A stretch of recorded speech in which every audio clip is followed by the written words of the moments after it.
Beriman kok ngomong kotor? Yuk simak hadis berikut ini, hadis ke-15 dari Arba'in karya Imam An-Nawawi rahimahullahu ta'ala. Ada 3 akhlak yang mulia yang disebutkan dalam hadis tersebut, diriwayatkan oleh Imam Al-Bukhari nomor hadis 6018 dan Imam Muslim nomor hadis 47.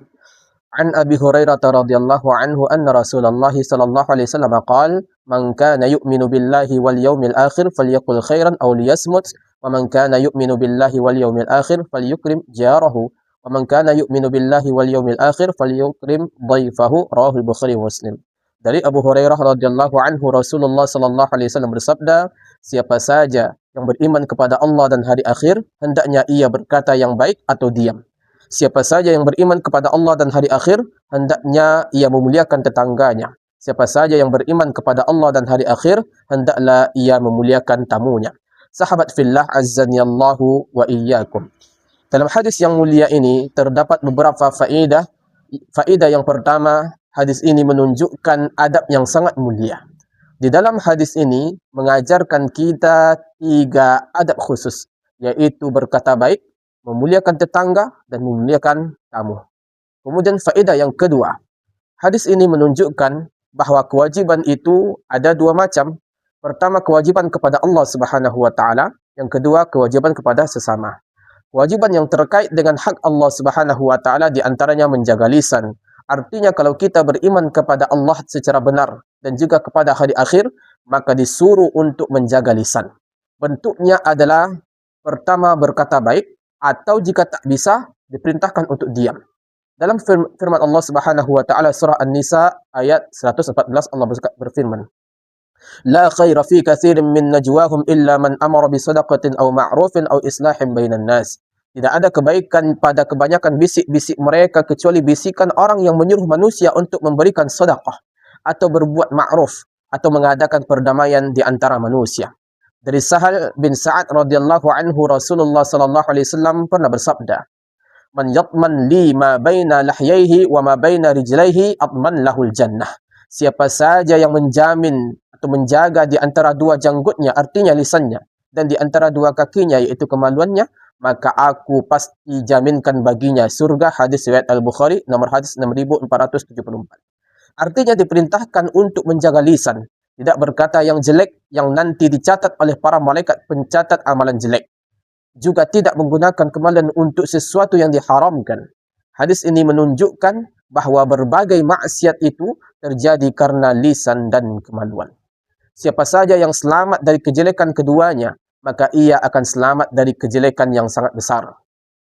Kemudian faedah yang ketiga, memuliakan tetangga bisa melakukan sebagaimana saran yang dikatakan oleh Imam Al-Ghazali dalam kitabnya Al-Ihya berikut ini, yaitu bisa dengan memulai mengucapkan salam kepada tetangga, menjenguk tetangga yang sakit, melayak atau takziah kepada tetangga yang tertimpa musibah, mengucapkan selamat kepada tetangga ketika mereka mendapatkan kebahagiaan, berserikat dengan mereka dalam kebahagiaan dan saat mendapatkan nikmat, kemudian meminta maaf jika berbuat salah, berusaha menundukkan pandangan untuk tidak memandangi istri tetangga yang bukan mahram, menjaga rumah tetangga jika mereka pergi, berusaha bersikap baik dan lemah lembut pada anak-anak tetangga, kemudian berusaha mengajarkan perkara agama atau dunia yang tidak tetangga ketahui.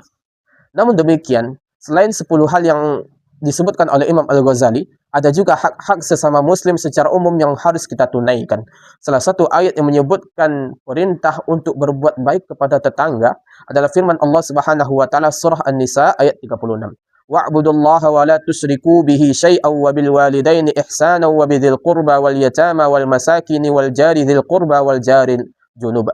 Sembahlah Allah dan janganlah kamu berbuat syirik dengan sesuatu apapun, dan berbuat baiklah kepada 2 ibu bapa, kepada karib kerabat, kepada anak yatim, kepada orang-orang miskin, tetangga yang dekat dan tetangga yang jauh.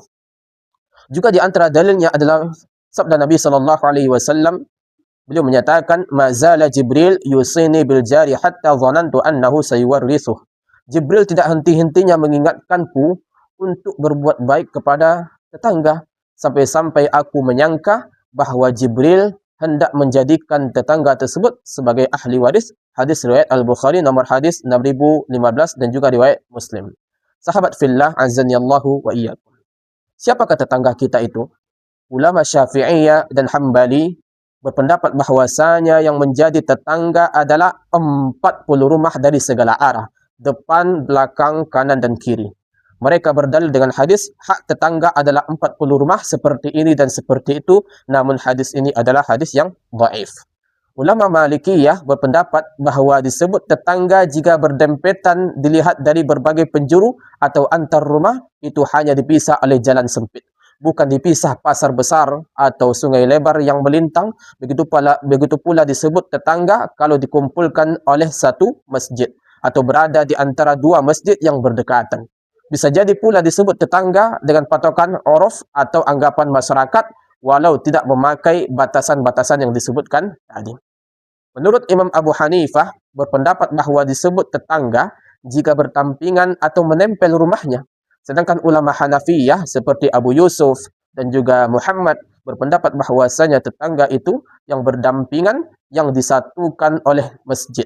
Definisi inilah yang lebih mendekati, yaitu sesuai dengan uruf, yaitu penilaian masyarakat. Ringkasnya, tetangga adalah siapa saja yang berdampingan dan dekat dengan rumah kita. Mereka ini berhak dapat hak hidup bertetangga. Di antara haknya adalah tidak mengganggu mereka. Diriwayatkan dari Abu Hurairah radhiyallahu anhu, ia berkata, ada seseorang bertanya kepada Rasulullah sallallahu alaihi wasallam, "Ya Rasulullah, inna fulana taqumul laila wa tasumun nahar wa taf'alu wa tasaddaq wa tu'zi jiraniha bilisaniha." Wahai Rasulullah, seorang perempuan sering melaksanakan salat di tengah malam dan berpuasa sunnah di siang harinya. Dia berbuat baik dan bersedekah, tetapi lisannya sering mengganggu tetangganya. Rasulullah sallallahu alaihi wasallam pun menjawab terhadap perempuan tersebut, la khaira fiha hiya min ahlin nar. Tidak ada kebaikan di dalam diri perempuan tersebut, dia termasuk penduduk neraka. Para sahabat lalu berkata, wa fulana tusallil maktubah wa tasaddaq bi aswar wa la tu'zi ahadan.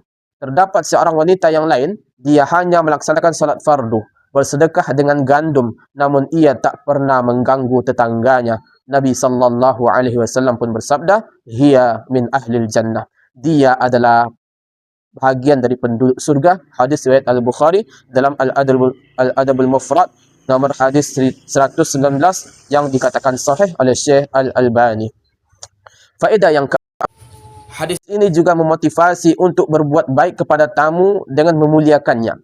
Adab melayani tamu sudah diajarkan oleh Nabi Ibrahim alaihissalam sebagaimana disebutkan dalam firman Allah surah Az-Zariyat ayat 24 sampai 30. Hal ataka hadithu dhaifi Ibrahim al-mukramin? Sudahkah sampai kepadamu tentang cerita tamu Ibrahim yang malaikat-malaikat yang dimuliakan Allah? Idz dakhalu alaihi faqalu salaman qala salamun qaumun munkarun. Ingatlah ketika mereka masuk ke tempatnya lalu mengucapkan salam. Ibrahim menjawab, salam juga atas kalian.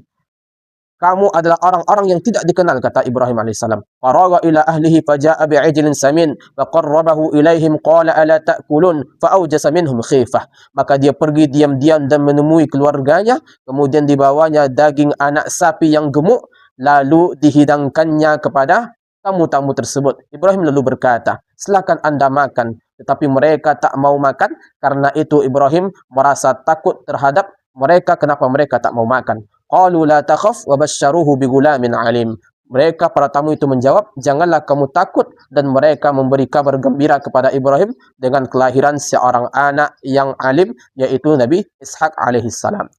Salah satu adab yang disebutkan dalam kitab Ihya Ulumuddin karya Imam Al-Ghazali rahimahullahu ta'ala, janganlah seseorang mengatakan kepada tamunya, Pak, mau tidak saya sajikan makanan? Akan tetapi yang tepat, tuan rumah pokoknya menyajikan apa yang ia miliki. Imam Sufyan Ats-Tsauri menyebutkan, jika saudaramu mengunjungimu, maka jangan kau tanya kepadanya, apakah engkau mau makan? Atau bertanya, apakah aku boleh sajikan makanan untukmu? Akan tetapi yang baik jika ia mau makan, apa yang disajikan, syukurlah. Jika tidak mau menikmatinya, tinggal dibereskan sajian tersebut. Artinya, kita tak perlu menanya kepada tamu tersebut tentang apakah mereka mau makan atau tidak. Langsung kita sajikan dan setelah itu yang penting kita memuliakan tamu tersebut. Wallahu a'lam bishawab. Aqulu qawli hadza wa astaghfirullah li wa lakum innahu huwal ghafurur rahim.